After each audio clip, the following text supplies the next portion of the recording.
சரி, நாம இன்னைக்கு ஒரு விஷயத்த அலசப் போறோம். நம்ம கண்ண முன்னாடியே, ஆனா நம்ம யாருமே கண்டுக்காத ஒரு ரகசிய மூலப்பொருள். அதுதான் பாமாயில். இது எங்கெல்லாம் ஒளிஞ்சிருக்குன்னு நீங்க கேட்டீங்கன்னா நிஜமாவே ஷாக் ஆயிடுவீங்க. கொஞ்சம் யோசிச்சு சொல்லுங்க. நீங்க விரும்பி சாப்பிடுறீங்களே, அந்த சாப்பாட்டுல உண்மையிலேயே என்னதான் இருக்குன்னு உங்களுக்கு தெரியுமா? முதல்ல நாம வேண்டானே சொல்ல முடியாத அந்த சூடான முறுமுறுன்னு இருக்கிற ஸ்ட்ரீட் ஃபுட்ல அங்க இது ஒளிஞ்சிருக்கு. அப்புறம் நம்ம கிச்சன்ல எப்பவும் ஸ்டாக்ல இருக்குமே அந்த அவசரத்துக்கு உதவுற பிஸ்கெட், நூடுல்ஸ் பேக்கெட்ஸ் அதுலயும் இதுதான். ஆனா எல்லாத்தையும் விட ஷாக்கிங்கான விஷயம் என்ன தெரியுமா? நம்ம அரசாங்கம் குடுக்கிற ரேஷன் பொருட்கள்ல கூட இது இருக்கு. ஆமாங்க. பாம் ஆயில் நம்மள சுத்தி எல்லா இடத்துலயும் இருக்கு. ஆனா இதனால என்ன பிரச்சனை? இதுக்கு பின்னாடி ஒளிஞ்சிருக்கிற அறிவியல் எச்சரிக்கைகள் என்னன்னுங்கிறது தான் நாம இப்போ ஆழமா பார்க்க போறோம். இப்போ விஷயத்தோட மைய புள்ளிக்கு வரோம். இங்கதான் ஒரு பெரிய குழப்பமே ஆரம்பிக்குது. ஒரு பக்கம் சோஷியல் மீடியால சொல்ற விஷயங்கள், இன்னொரு பக்கம் அறிவியல் ஆதாரத்தோட சொல்ற உண்மைகள். இது ரெண்டுக்கும் நடுவுல ஒரு பெரிய யுத்தமே நடந்துட்டு இருக்கு. இப்போ பாருங்க, இன்ஃப்ளூயன்சர்ஸ் என்ன சொல்றாங்க? அட, இது செடியில இருந்து வருது தானே, ஒரு இயற்கையான எண்ணெய்ன்னு ரொம்ப சிம்பிளா முடிச்சிடுறாங்க. ஆனா அறிவியல் என்ன சொல்லுது? இது அதிகமா சாப்பிட்டா அது நாள்பட்ட மெட்டபாலிக் நோய்களுக்கு நேரடி காரணம்னு சொல்லுது. பாத்தீங்களா அந்த வித்தியாசத்தை? இதத்தான் நாம சரியா புரிஞ்சுக்கணும். இந்த மாதிரி மேலோட்டமா பாக்குறதுக்கு ஒரு அருமையான தமிழ் சொல் இருக்கு. நுனிப்புல் மேய்தல். அதாவது சும்மா மேல இருக்கிறத மட்டும் பார்த்துட்டு போறது. ஆனா நாம அப்படி போகாம விஷயத்தோட ஆணிவேர் வரைக்கும் அந்த மூலக்கூறு அளவுல என்ன நடக்குதுன்னு ஆழமா பார்க்க போறோம். அதுதான் முக்கியம். சரி, வாங்க கதைக்குள்ள இருக்கிற உண்மையான வில்லனை இப்ப நாம சந்திக்கலாம். ஆச்சரியமா இருக்கா? ஆமா, இங்க பிரச்சனை பாமாயில் மட்டுமே கிடையாது. அதுக்குள்ள ஒளிஞ்சிருக்கிற ஒரு குறிப்பிட்ட மூலக்கூறு தான். அந்த வில்லன் பேரு தான் பால்மெட்டிக் அமிலம். நல்ல ஞாபகம் வச்சுக்கோங்க. பாமாயில்ல கிட்டத்தட்ட 40% மேல இருக்கிறது இந்த பால்மெட்டிக் அமிலம் தான்.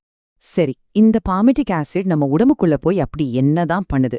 ஒரு 3 விதத்துல நம்ம செல்களை இது தாக்குது. கொஞ்சம் கற்பனை பண்ணி பாருங்க. 1, இது நம்ம செல்களோட கதவை டைட்டா பூட்டிடுது. இதனால இன்சுலினால அந்த கதவை திறந்து குளுக்கோஸை உள்ளே அனுப்ப முடியாம போயிடுது. 2வது, தேவையில்லாம உடம்புக்குள்ள ஒரு ஃபயர் அலாரம் அடிச்ச மாதிரி ஒரு அலர்ச்சிய, அதாவது இன்ஃப்ளமேஷனை தூண்டி விடுது. நம்ம உடம்பு எப்பவும் ஒரு தாக்குதல் இருக்கிற மாதிரி ஃபீல் பண்ண வைக்குது. 3வதா, இது செல்களுக்குள்ள ஒரு புகைய உருவாக்குது. இந்த புகை நம்ம செல்களோட பவர் ஹவுஸ்ன்னு சொல்றோமே, அந்த மைட்டோகாண்ட்ரியாவையே டேமேஜ் பண்ணிடுது.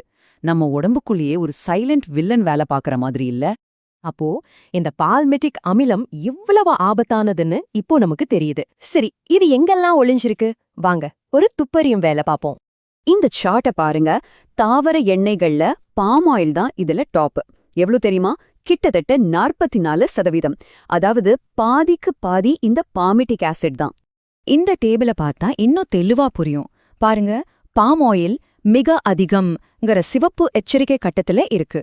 அதுக்கு அடுத்து கோகோ பட்டர், பருத்தி விதை எண்ணெய் எல்லாம் மிதமான ஆபத்துல இருக்கு. ஆனா இங்க கவனிக்க வேண்டிய இன்னொரு விஷயம், நம்மள பலரும் பயன்படுத்துற வெண்ணில கூட இது கணிசமான அளவுல இருக்கு. சொல்லப்போனா இந்த விஷயம் வெறும் எண்ணெய்களோட நிக்கிறதில்ல. நம்ம சாப்பிடுற இறைச்சி, வெண்ணெய், சீஸ், பால்ல இது இருக்கு. பேக்கரி பொருட்கள், ஐஸ்கிரீம்லயும் இருக்கு. இன்னும் சொல்லப்போனா நாம உடம்புக்கு போடுற மாய்ஸ்சரைசர், கிளென்சஸ்னு அழகு சாதன பொருட்கள்ல கூட இது ஒளிஞ்சிருக்கு. சரி, இப்போ நாம இந்த பகுப்பாய்வோட ஒரு ரொம்ப ரொம்ப முக்கியமான கட்டத்துக்கு வரோம். இங்க ஆபத்துங்கிறது நம்ம சாப்பிடுற ஒரு பொருளை மட்டும் பொறுத்ததில்ல. நம்ம உடம்புக்குள்ள 2 விஷயங்கள் ஒன்னா சேரும்போது உருவாகுற ஒரு பெரிய பொரிய பத்தி தான் பேச போறோம். இங்கதான் அந்த மறைக்கப்பட்ட பொறி இருக்கு. என்னன்னா, நம்ம உடம்பே அதுக்கு தேவையான பார்மிட்டிக் அமிலத்தை உருவாக்கிக்க முடியும். எப்படி? நாம் அதிகமா சாப்பிடுற சர்க்கரை, மைதா மாதிரியான சிம்பிள் கார்போஹைட்ரேட்ஸ்ல இருந்து. ஆமா, நீங்க வெளியே இருந்து சாப்பிடலனாலும் உங்க உடம்பே அதை உற்பத்தி செய்ய முடியும். அப்போ யோசிச்சு பாருங்க. ஒரு பக்கம் நீங்க பாமாயில் அதிகமா இருக்கிற உணவை சாப்பிடுறீங்க, இன்னொரு பக்கம் அதிகமா சர்க்கரை, மைதா சாப்பிடுறதால உங்க உடம்பே பால்மெட்டிக் அமிலத்தை உருவாக்குது. இதுதான் அந்த இரட்டை தாக்குதல். 2 மடங்கு ஆபத்து. இந்த இரட்டை தாக்குதல் தான் நம்ம வளர்ச்சிதை மாற்றத்தை மொத்தமா கவிழ்த்து போடுது. இதோட விளைவு இன்சுலின் எதிர்ப்பு, டைப் 2 டயபிட்டிஸ், இதய நோய்கள்னு ஒரு பெரிய பட்டியலே இருக்கு. இவ்ளோ தூரம் பார்த்ததுல இருந்து ஒன்னு தெளிவா புரியுது. நம்ம ஆரோக்கியம் நம்ம கையில தான் இருக்கு. இந்த அறிவை வச்சு நாம தான் இனி சரியான முடிவு எடுக்கணும். Y2Z லைஃப் சிஸ்டம்ஸ் என்ன சொல்றாங்கன்னா, உண்மையான ஆரோக்கியம் ஊட்டச்சத்து கல்வியில் தொடங்குகிறதுன்னு. இது 100க்கு 100 உண்மை. ஏதோ ட்ரெண்டிங்ல இருக்கிற டயட்டை ஃபாலோ பண்றது ஆரோக்கியம் இல்ல. நம்ம என்ன சாப்பிடுறோம்னு சரியா தெரிஞ்சுக்கிட்டு சாப்பிடுறது தான் உண்மையான ஆரோக்கியம். நம்ம நோக்கம் ஏதோ பாமாயில மட்டும் தவிர்க்கிறது கிடையாது. நாம சாப்பிடுற ஒவ்வொரு பொருளும் மூலக்கூறு அளவுல நம்ம உடம்புக்குள்ள என்ன தாக்கத்தை ஏற்படுத்துதுன்னு புரிஞ்சுக்கிறது தான் அசல் நோக்கம்.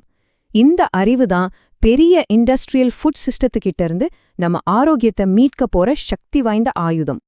இறுதியா நான் உங்கள ஒரு கேள்வியோட விட்டுட்டு போறேன். இயற்கைங்கிறது ஒரு கோயில்னா அந்த கோயிலுக்குள்ள இருக்கிற ரகசியங்களை திறக்கிற சாவிதான் அறிவியல். அந்த சாவியை பயன்படுத்தி உங்க ஆரோக்கியத்துக்கான கதவை திறக்க நீங்க தயாரா?